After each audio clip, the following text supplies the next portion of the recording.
Ketemu Glenca Cisara, ini reaksi Lord Adi saat ditantang joget TikTok, janji bakal kalahkan Elsa.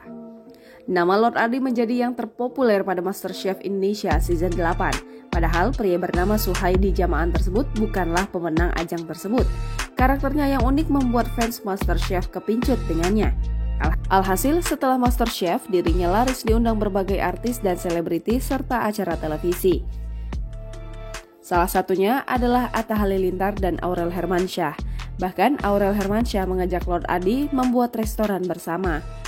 Tak hanya itu, Lord Adi pun berbincang-bincang dengan Arya Saloka, pemeran Aldebaran di sinetron Ikatan Cinta. Kini Lord Adi berbincang-bincang dengan Glenca Cisara, pemeran Elsa Ikatan Cinta, dilansir YouTube Lord Adi Official di detik 14.47 pada Senin 4 Oktober 2021. Lord Adi berjanji akan mengalahkan Glenca Cisara dalam melakukan joget TikTok. Kemudian Lord Adi diajak Glenca Cisara bermain TikTok. Glenca Cisara lalu meminta diajarkan memasak. Dikatakan Glenca, ia ingin bisa memasak demi calon suaminya nanti, yaitu Randy John. Komentar beragam pun menghampiri YouTube Lord Adi.